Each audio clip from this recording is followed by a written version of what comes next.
Last year, South Carolina families demonstrated remarkable altruism. Amidst the most tragic of moments, individuals in our community turned to Sharing Hope South Carolina and gave the gift of life to others.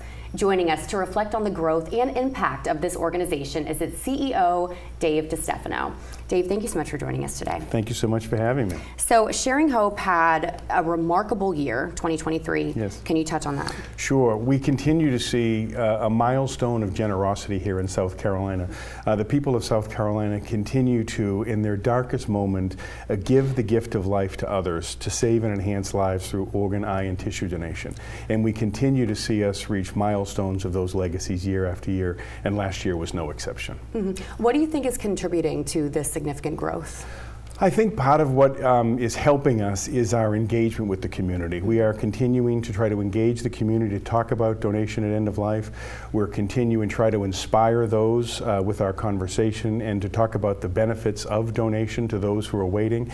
And we're trying to engage with the community, recognize that donation is the ability for their loved one to leave a legacy beyond themselves and to leave life after. And we think that that has contributed significantly to people understanding the benefits of donation and giving the gift of life. And Dave, can you give us an overview of what Sharing Hope South Carolina is? Sure. We are the nonprofit, federally designated organ, tissue, and eye program in South Carolina. We are responsible for educating the community on donation, and we are responsible for facilitating the gift of life when someone says yes to donation. And our teams will engage hospitals throughout the state. We'll talk to families during their darkest moment. If the families choose to donate, we will manage we will care for their loved ones and help find a home for those organ gifts. And can you talk a little bit about, you guys offer services before, during, after. Can you talk about the aftercare for families? Yeah, it's very important to know that donation for us doesn't end when the organs are transplanted or the tissues are transplanted.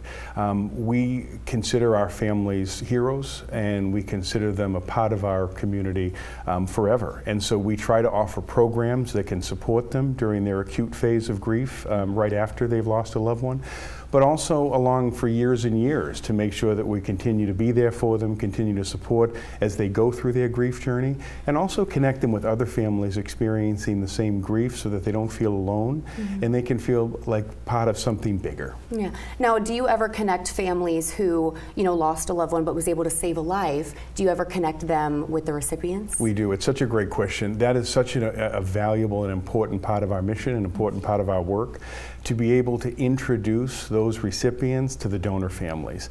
Generally speaking, donation is a confidential process, so the way it'll work is a donor family or recipient might reach out to us and say, I would love to meet my donor family, I would love to get to know them a little bit, or vice versa, and we communicate with those families confidentially, and then when both are ready, we'll arrange a meeting, usually at our office, that they can meet each other, and the donor families can see the benefits of their gift, can see the life that they gave and the legacy that their loved one has left. How wonderful is that? And now, can you speak to any of the stats of Sharing Hope South Carolina that happened in 2023? Sure. I can say that we have reached milestones of legacies with the organ donor families last year, which has been wonderful. We've also seen our tissue donor families, those are people that can donate corneas, bone, and skin, increase precipitously. And those gifts can go on. We were able to help last year in 1 month almost 3,000 recipients with the gift of tissue.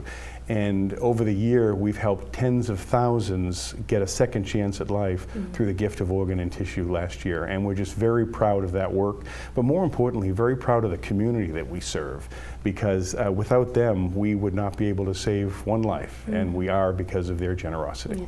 Can you speak to some of the key initiatives that you guys are working towards currently? Correct. Yeah, no, I think that we are working towards, as I said earlier, engaging the community. So we have programs like the Race for Life, which is happening April 20th. And so that is a big initiative for us to bring people together to celebrate the gift of life.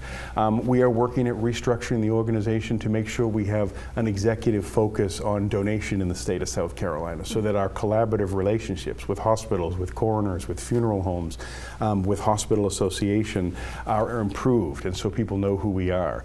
We're working to elevate donation and celebrate donation in the state through initiatives and programs where we bring donation donor families in to speak, and we bring volunteers in to share their story so that people can understand that donation can be taken out of the shadows and can be talked about at the end of life as something good in an otherwise tragic situation. Wonderful, Dave. Thank you so much. SharingHopeSC.org is where you can visit to learn more. Dave, thank you so much again. Perfect. Thank you so much. We're back after this.